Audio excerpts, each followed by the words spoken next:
The Mojave Desert sun beat mercilessly down on the cracked concrete of Edwards Air Force Base at 2:37 p.m., transforming the tarmac into a scorching plate that distorted the air in trembling waves. The Black Hawk helicopter lay tilted in the emergency landing zone like a wounded bird, its blades motionless against the brutal blue sky. Around the downed aircraft, 6 technicians in impeccable uniforms gestured frantically, their voices rising in mounting frustration as diagnostic instruments sprawled across the concrete like pieces of an impossible puzzle.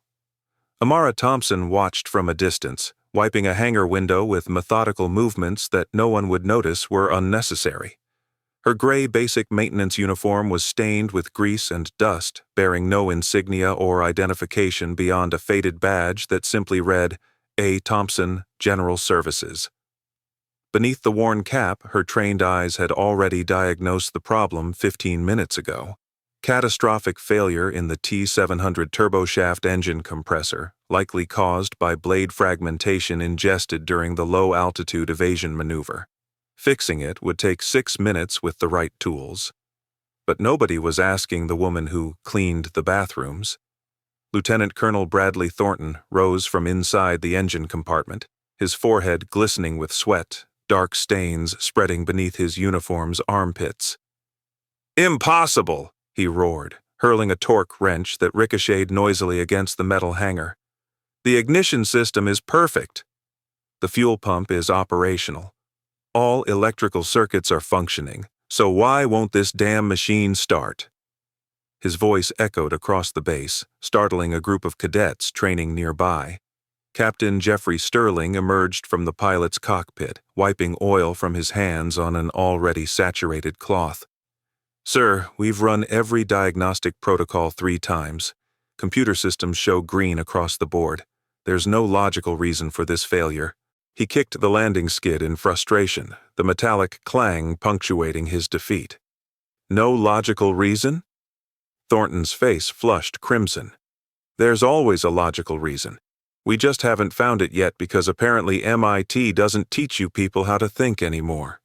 His contempt dripped from every syllable, years of Ivy League arrogance concentrated into verbal acid. Sergeant Richard Coleman crawled out from beneath the helicopter's belly, his uniform now completely black with hydraulic fluid. "Transmission is solid. Landing gear hydraulics perfect. I'm telling you, sir, this bird should fly. It's like she just gave up."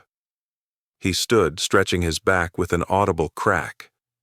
Lieutenant Kenneth Marshall, the youngest of the team at 29, tapped frantically on a tablet displaying incomprehensible data streams. Engine temperature readings are normal, fuel flow optimal, compression ratios within acceptable parameters. "Sir, according to every sensor we have, this helicopter is flight ready, but she won't turn over."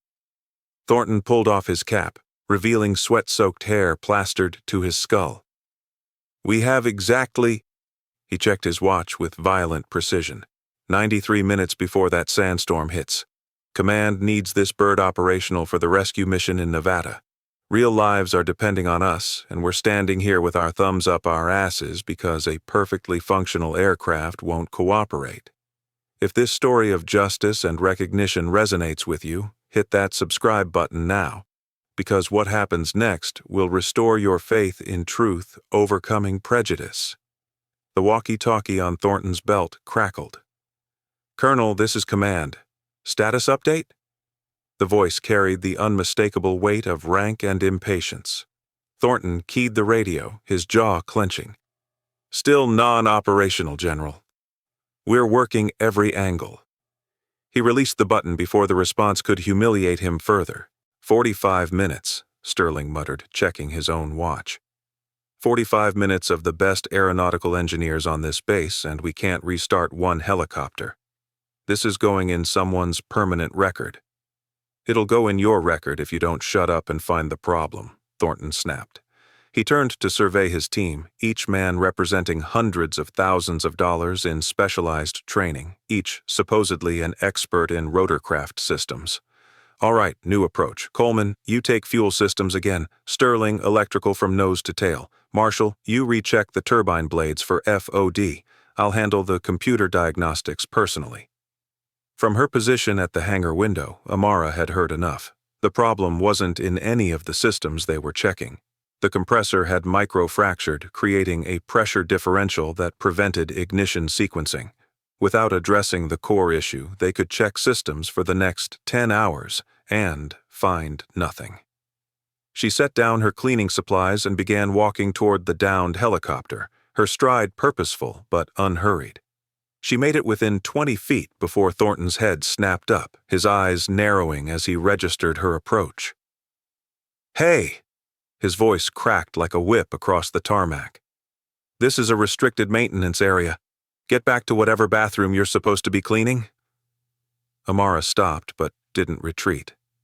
"Sir, I can hear the problem from the hangar. It's not in the systems you're checking.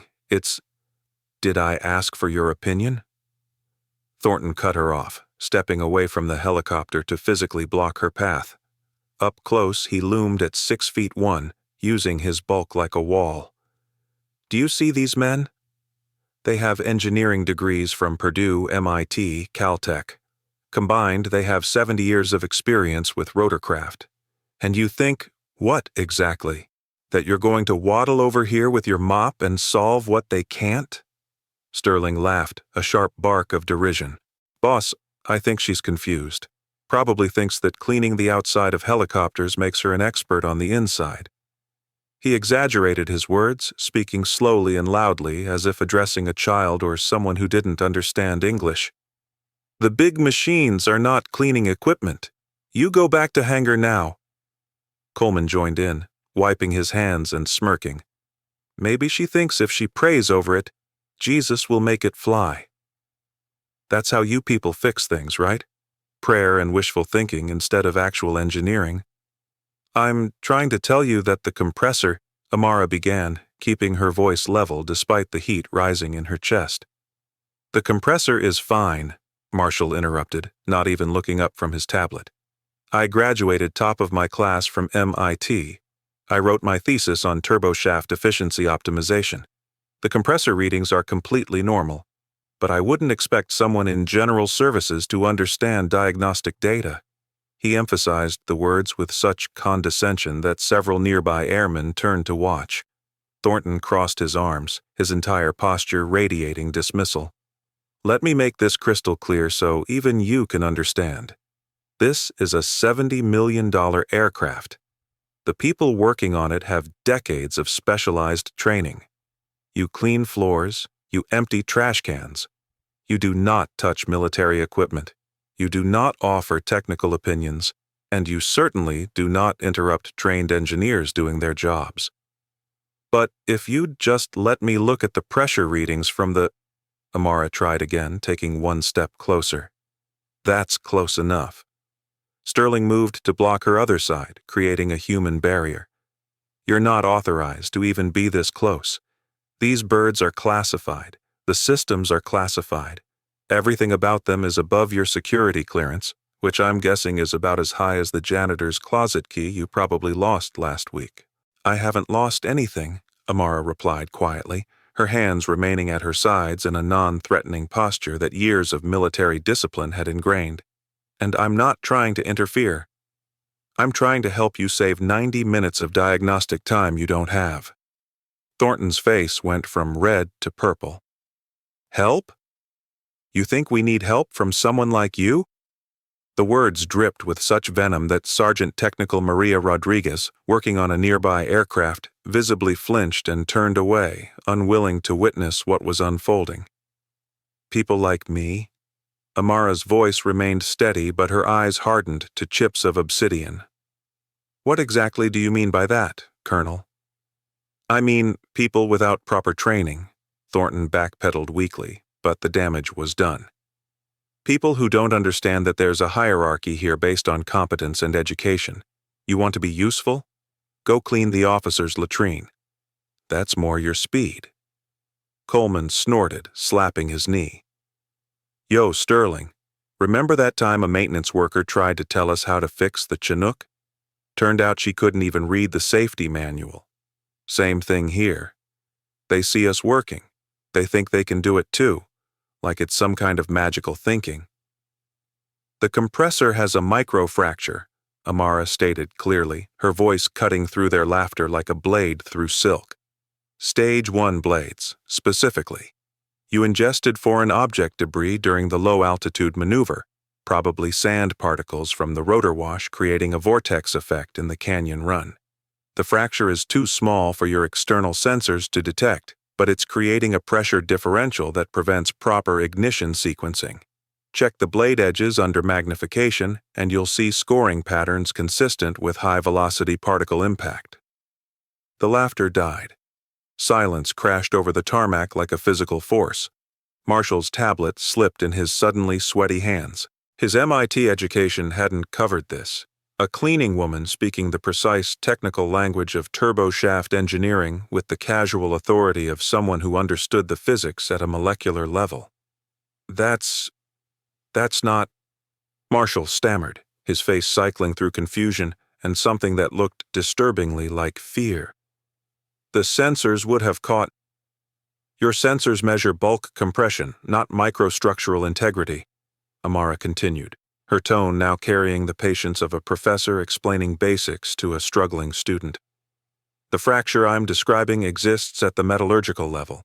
You need a borescope with at least 50 times magnification and proper blade angle lighting to visualize it, and you need to check it in the next 15 minutes, because if that microfracture propagates to stage 2 blades during restart attempts, you're looking at catastrophic engine failure and a 4-month repair timeline instead of a 4-hour fix. Thornton opened his mouth, closed it, opened it again. His hands, so confident minutes ago, now hung uselessly at his sides. How do you... The fracture occurred at 14:23. Approximately 14 minutes ago by my count. Amara glanced at her watch, a military-grade chronometer that none of them had noticed before, its face showing not just time, but altitude, barometric pressure, and coordinates. You were running diagnostic sequence 7 when you should have been running physical inspection protocol. That's basic troubleshooting hierarchy for turbine failure. Visual first, electronics second. They teach that in flight school. Flight school? Sterling's voice cracked on the words. You're saying you've been to flight school? Colonel Thornton, a new voice cut across the tarmac, sharp and commanding. Everyone's head swiveled toward the approaching figure. Colonel Marcus Washington strode across the concrete, his uniform crisp despite the heat, his expression carved from granite. Behind him, 4 figures in flight suits materialized. Pilots, their patches indicating elite combat units, their faces breaking into grins as they recognized Amara. Major Thompson, Washington called out, his voice carrying the weight of absolute authority. I believe these gentlemen could benefit from your expertise. The word major hit Thornton like a physical blow. The color drained from his face so quickly he swayed slightly. Sterling's tablet clattered to the ground. Coleman's mouth fell open, forming a perfect O of horror. Major? Thornton whispered, the word barely audible. One of the approaching pilots, a tall black man with captain's bars, reached Amara first. Commander, we've been looking for you. Briefing in 20 minutes. Heard you've got these tech boys stumped on basic compressor diagnostics. His grin was absolutely wicked. If this moment of truth is hitting you right in the chest, smash that subscribe button and drop a like, because justice is just getting started, and you won't want to miss what happens to these men who thought they knew everything. Washington stopped directly in front of Thornton, his eyes colder than the Mojave night. Lieutenant Colonel Thornton, allow me to properly introduce Major Amara Thompson, 12 years of service, 2,500 combat flight hours, 3 tours in Afghanistan, 2 distinguished flying crosses and, most relevant to your current situation, a master's degree in aeronautical engineering from MIT with a specialty in turboshaft propulsion systems. She's also the lead pilot for this rescue mission you're currently sabotaging with your incompetence and prejudice. The silence that followed Washington's words was so absolute that the distant sound of F-16 on the far runway seemed deafening. Thornton's face had progressed beyond purple into a grayish-white that suggested either imminent cardiac arrest or the soul-crushing realization that his entire career had just detonated like an IED beneath his feet. His mouth worked soundlessly, opening and closing like a landed fish gasping for oxygen it would never find. "Major Thompson?" Sterling's voice came out as a strangled whisper. His MIT diploma, the one he'd hung in his office with such pride, the one he mentioned in every conversation, the one that supposedly proved his intellectual superiority, suddenly felt like toilet paper framed in gold. She had the same degree from the same institution, except hers came with 2,500 hours of combat experience he couldn't even imagine. "That's impossible," Coleman breathed, shaking his head in denial that was already crumbling into horror. You were cleaning windows. You had a mop. You were wearing—" He gestured helplessly at her maintenance uniform, as if the gray fabric itself had betrayed him. "I was observing," Amara corrected, her voice now carrying the crisp authority of someone who'd commanded men in life-or-death situations for over a decade. "Watching you waste 45 minutes checking systems that were functioning perfectly while ignoring the actual problem. I gave you multiple opportunities to listen. You chose to mock instead." Marshall's tablet lay forgotten on the concrete, its screen cracked from the fall. He stared at the fracture spreading across the glass like a spider web, a physical manifestation of how his certainty had just shattered. "But your badge said General Services. Your uniform has no rank. You thought a black woman in a maintenance uniform couldn't possibly understand turboshaft engineering?" Washington's voice could have etched glass. "You thought that education, competence, and authority only look one specific way. That's not just ignorance, gentlemen. That's the kind of prejudice that gets people killed in the field." The four pilots had formed a semicircle behind Amara, their presence a wall of solidarity and barely contained anger. The captain who'd spoken earlier, his name tape read DAVIS, crossed his arms over his chest. "Major Thompson has saved my life twice in combat situations. Once when an RPG took out our tail rotor over Kandahar, and once when our entire hydraulic system failed at 8,000 feet. Both times, she diagnosed the problem and executed solutions that our maintenance crews later said were textbook impossible. But she did them anyway because she understands these birds on a level most people never reach." Another pilot, a Latino man with Major's insignia, stepped forward. "I watched her rebuild a Black Hawk transmission using spare parts and a field manual in 116-degree heat while taking sniper fire. Took her 4 hours. The manufacturer says that's a 12-hour job in a climate-controlled facility with a full team. She did it alone, under fire, and that bird flew another 200 combat missions." Thornton tried to speak, his Adam's apple bobbing convulsively. "Colonel Washington, we didn't know.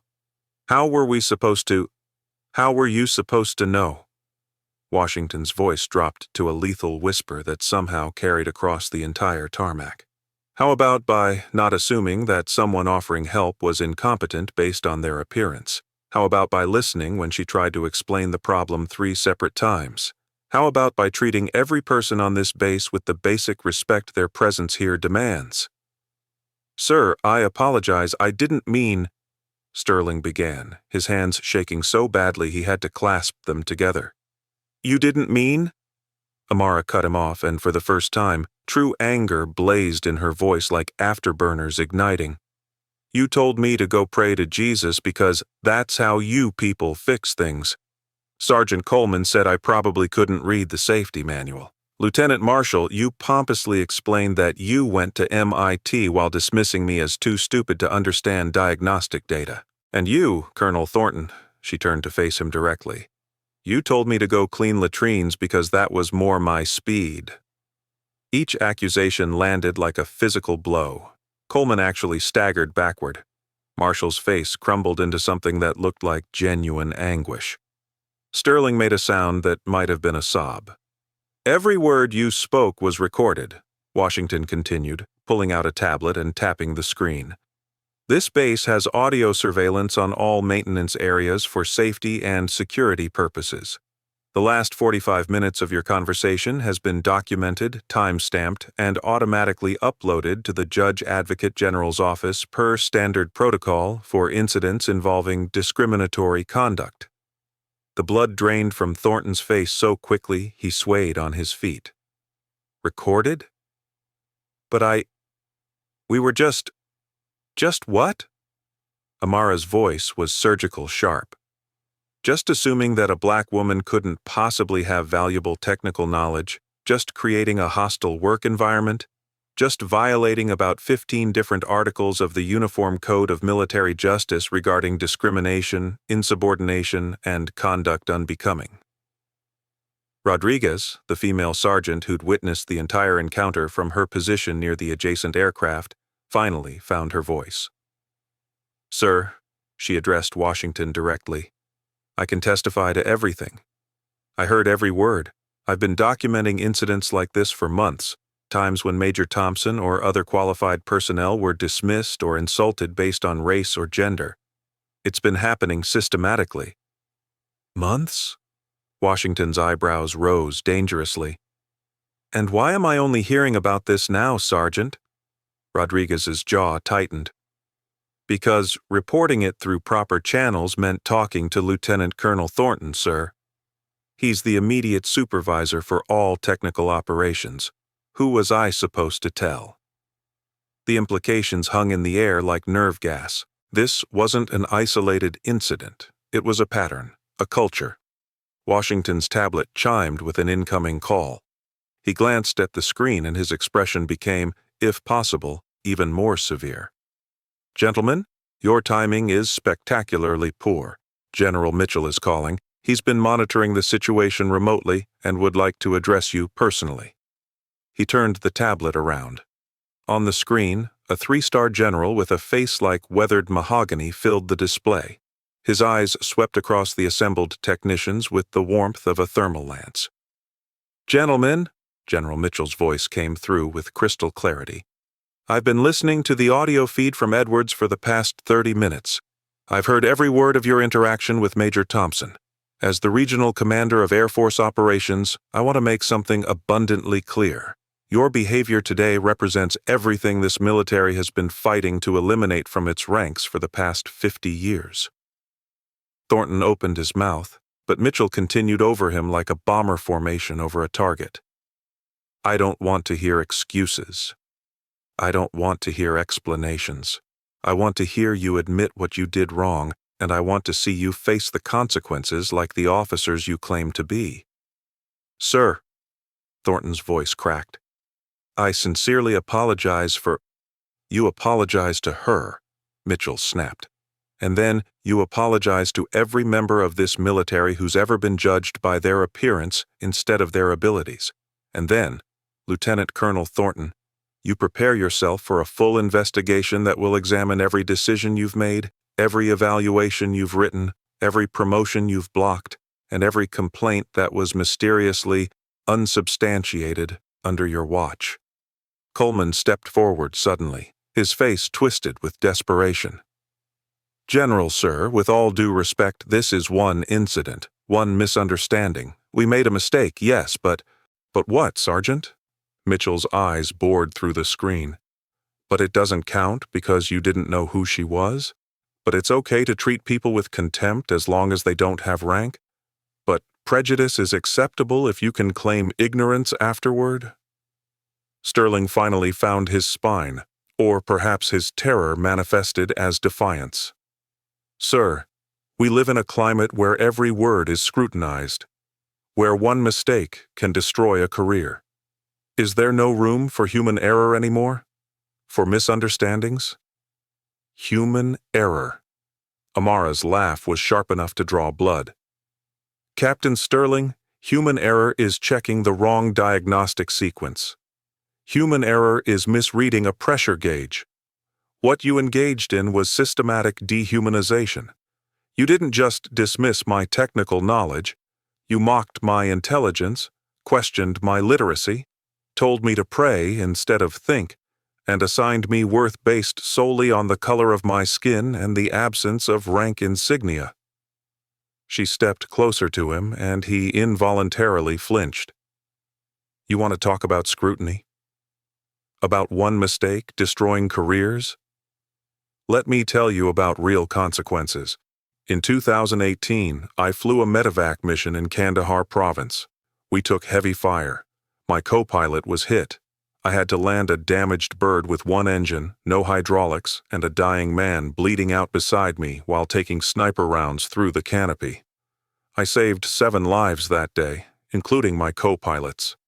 Do you know what would have happened if I'd made one mistake in that situation? People would have died. Do you understand the difference between life or death performance standards and your wounded pride? Marshall sank to his knees on the concrete, his face in his hands.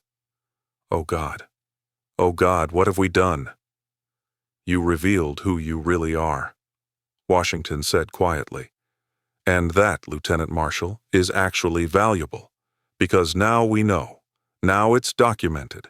Now we can excise this cancer before it metastasizes further. The walkie-talkie on Washington's belt crackled again.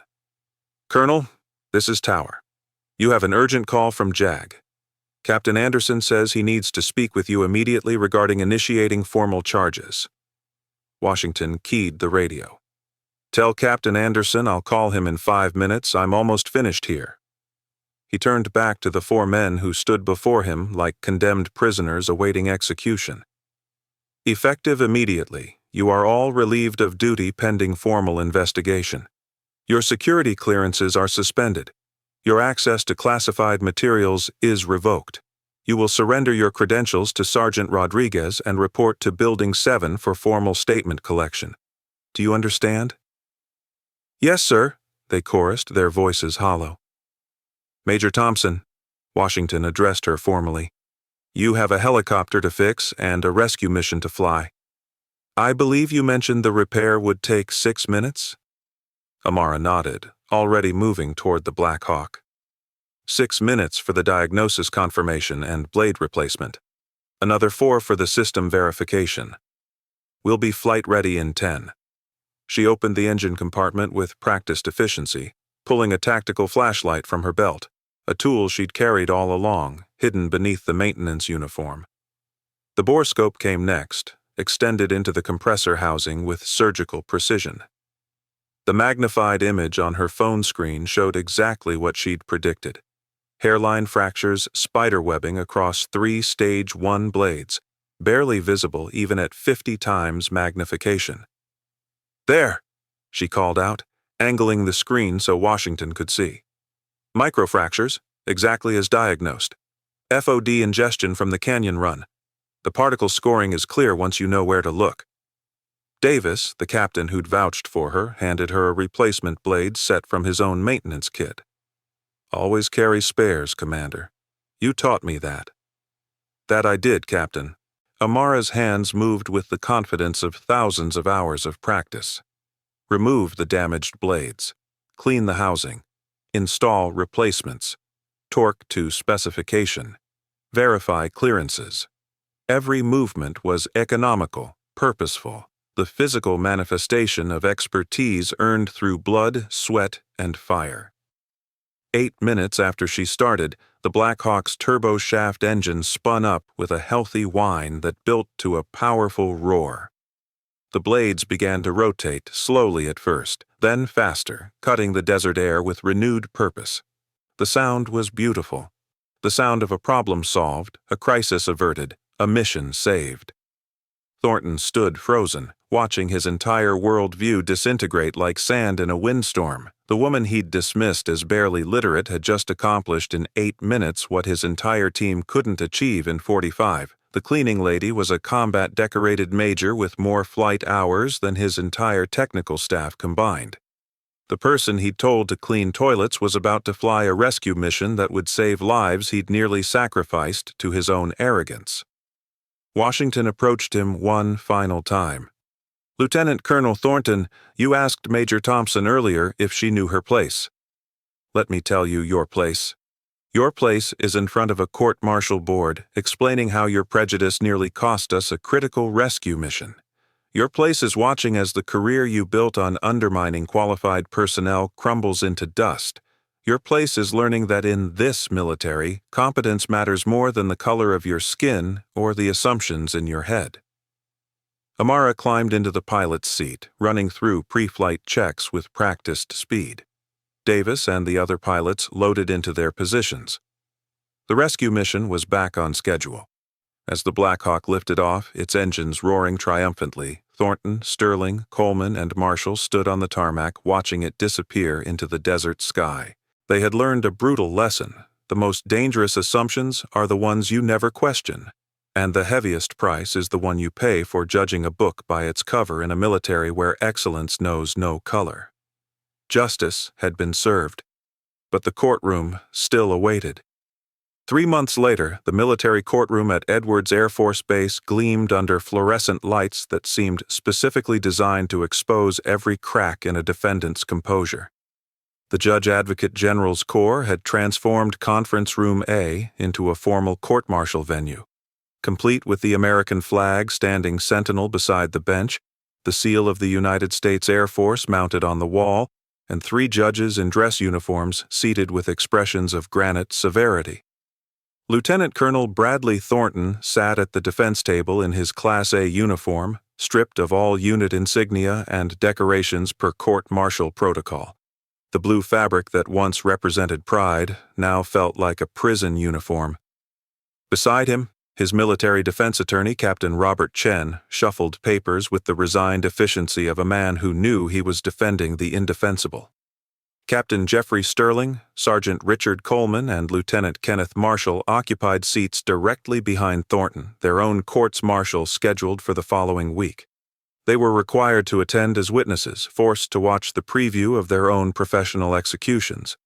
The presiding judge, Colonel Patricia Morrison, a black woman with 30 years of distinguished service, surveyed the courtroom with eyes that had seen every variation of injustice the military could produce. This court-martial is convened to address charges against Lieutenant Colonel Bradley Thornton, United States Air Force, accused of violations of Articles 92, 93, and 134 of the Uniform Code of Military Justice. How does the defendant plead? Thornton rose on unsteady legs. Not guilty, Your Honor. Morrison's eyebrow lifted fractionally, the only indication of her opinion on that plea. Captain Lewis Anderson, you may present the prosecution's case. Anderson, the JAG investigator who'd spent 3 months building an airtight case, stood with the confidence of a man holding 4 aces and a straight flush.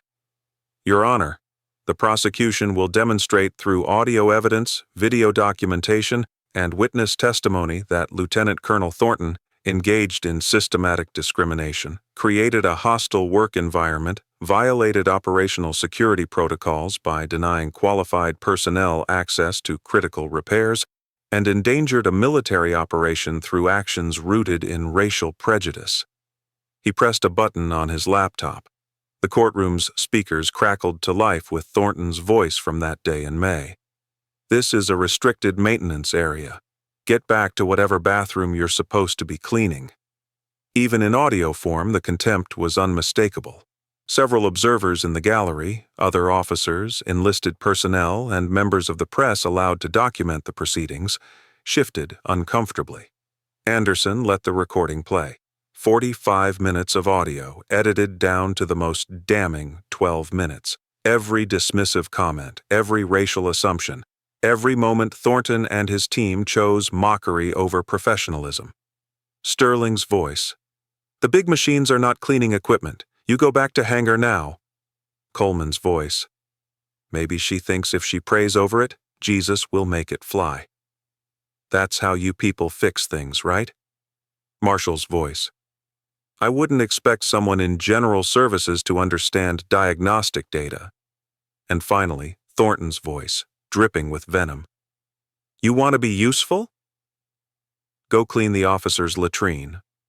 That's more your speed. When the audio ended, the silence in the courtroom felt radioactive.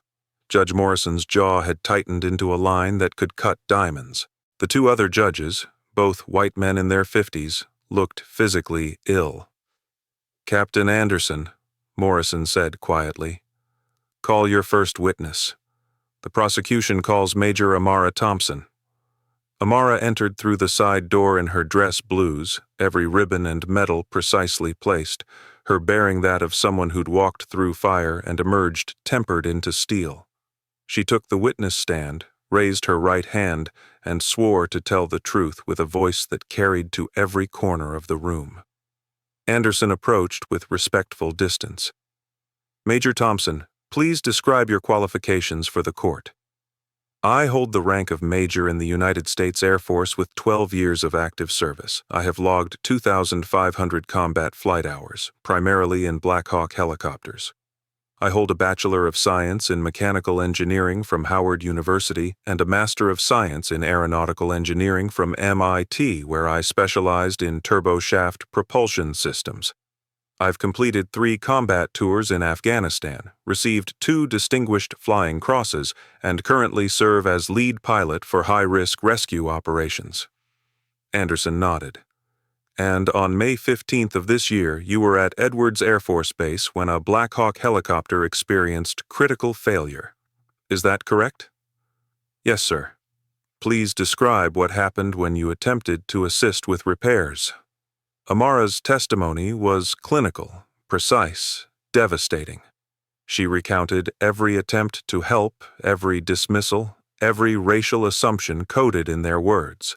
She described the technical problem she'd diagnosed immediately and the 45 minutes wasted because prejudice trumped competence. "Major Thompson," Anderson continued, "in your 12 years of military service, how many times have you encountered similar situations where your expertise was dismissed based on your race or gender?" Thornton's attorney shot to his feet. "Objection, Your Honor. Relevance." "Your Honor," Anderson countered smoothly, "the defense will likely argue this was an isolated incident, a simple misunderstanding. The prosecution must establish pattern and practice." Morrison considered for 3 seconds. "Overruled. Major Thompson, you may answer." Amara's expression didn't change, but something flickered in her eyes, a door opening onto years of accumulated wounds. "In 12 years, Your Honor? Conservatively, I'd estimate 200 to 300 incidents ranging from minor dismissals to overt hostility. I've been assumed to be support staff when I'm the commanding officer. I've had my orders questioned by subordinates who wouldn't dare question a white male officer of the same rank. I've watched less qualified personnel receive promotions I was passed over for, with evaluation reports citing concerns about my emotional temperament, code for being a black woman who doesn't smile enough when disrespected." The gallery stirred. Several black and female officers in attendance nodded grimly, recognizing their own experiences in her words.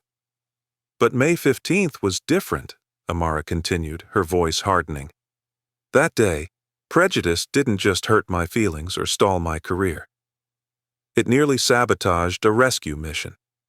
While Lieutenant Colonel Thornton was mocking me, real people in Nevada were waiting for extraction from a wilderness emergency. Every minute those men wasted was a minute those civilians suffered. That's not hurt feelings. That's operational failure driven by racism." Anderson let that statement breathe in the room. "No further questions, Your Honor." Thornton's attorney approached for cross-examination with visible reluctance. "Major Thompson, isn't it true that you were wearing a maintenance uniform with no visible rank?" "Yes." "And isn't it possible that Lieutenant Colonel Thornton simply didn't recognize you and his comments were based on your apparent position, not your race?" Amara's smile was colder than liquid nitrogen. "Counselor, I told them I could diagnose the problem. I used specific technical language about turboshaft compressors, pressure differentials, and FOD ingestion patterns. I referenced flight school protocols. At any point, a reasonable person would have asked, 'How do you know this?' Instead, they assumed I was stupid, illiterate, and superstitious. The only basis for those assumptions was my appearance, specifically my race and gender." "But you admit you were in a maintenance uniform." "I admit nothing that excuses their behavior. Amara cut him off with surgical precision. "I've seen white male civilian contractors walk onto this base in jeans and t-shirts and immediately get treated as subject matter experts. I've watched white female officers in civilian clothes get afforded basic respect. The uniform didn't make them dismiss me. Their prejudice did. The defense attorney had no response to that." He returned to his seat, looking defeated. Anderson called his next witness, Sergeant Technical Maria Rodriguez. Rodriguez took the stand with visible nervousness, but her testimony was damning. She described months of watching qualified personnel, primarily people of color and women, being dismissed, demeaned, and sidelined by Thornton's team. She produced a journal she'd kept, documenting incidents with dates, times, and witnesses. "Why didn't you report this earlier?" Anderson asked. "Because Lieutenant Colonel Thornton controlled all the reporting mechanisms," Rodriguez replied, her voice gaining strength. "He was the supervisor. He wrote the evaluations. He decided who got promoted and who got disciplined. Reporting him meant destroying my own career, so I documented everything and waited for an incident big enough that it couldn't be buried." "And Major Thompson's case was that incident?" "Yes, sir. Because they didn't just disrespect her, they endangered a mission. That crossed a line even Thornton couldn't spin away." The prosecution rested after 3 more witnesses, all personnel who'd experienced or witnessed discrimination under Thornton's watch. By the time Anderson sat down, he'd painted a picture of systemic rot that went far beyond one bad day.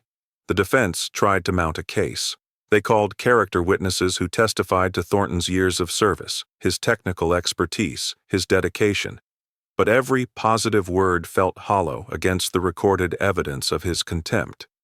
His own attorney seemed to realize the futility halfway through his closing argument.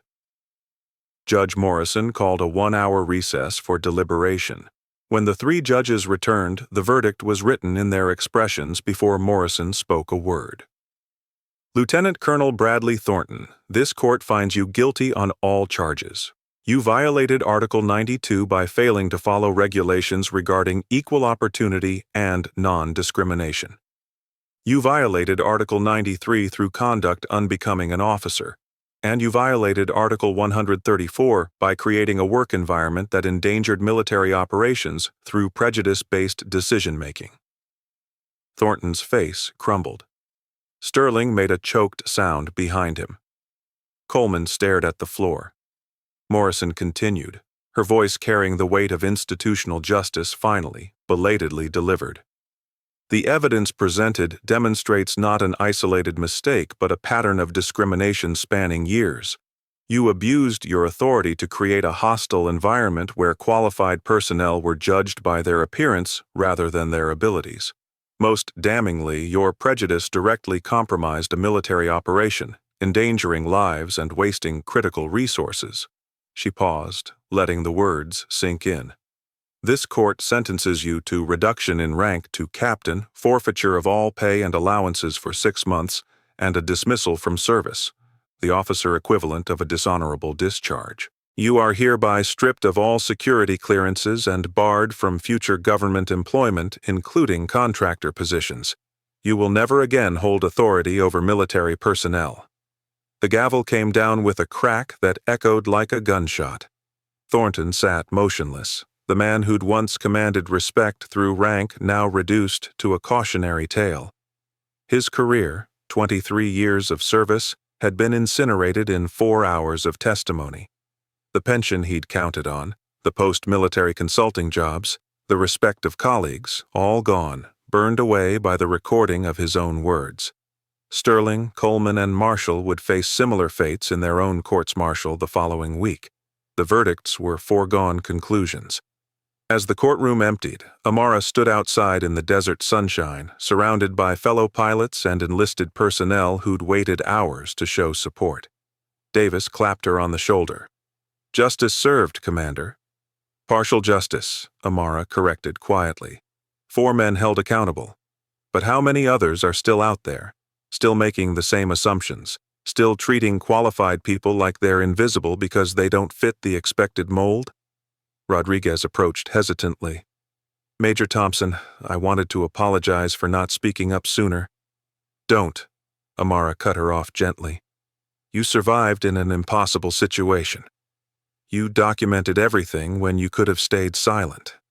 That took its own kind of courage. A young black female lieutenant who'd been in the gallery stepped forward, her eyes bright. Major, I'm Second Lieutenant Ashley Williams, fresh from the academy. I almost didn't join the Air Force because I didn't see anyone who looked like me in command positions. But watching you today, seeing you take that stand and tell your truth, that's everything I needed to see. Amara studied the young woman's eager face and saw herself a decade ago, full of dreams and determination, not yet scarred by the 1,000 small cuts of institutional bias. Lieutenant Williams, let me tell you something my mother taught me.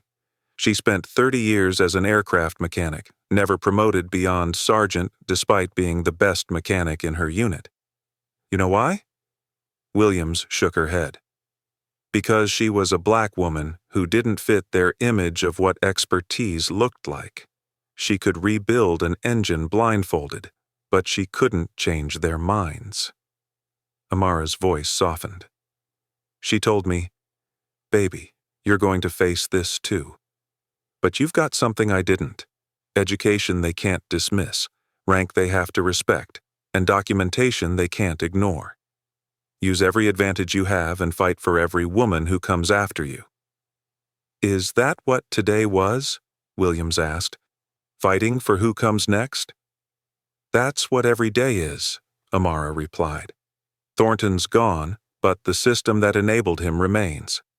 The assumptions that let him flourish for 23 years are still embedded in policy, in culture, in the unspoken rules about who gets listened to and who gets dismissed. Winning one battle doesn't end the war. Washington approached from the courthouse steps, his expression satisfied but weary.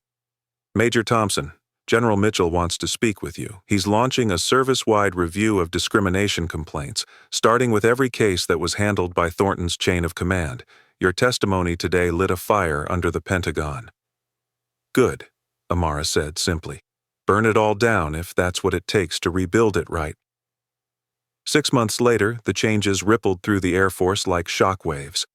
Thornton's case had become mandatory viewing at officer training schools, a visceral lesson in how prejudice destroys operational readiness. Rodriguez had been promoted to Master Sergeant and appointed to a newly created position, Equal Opportunity Oversight Coordinator for Technical Operations.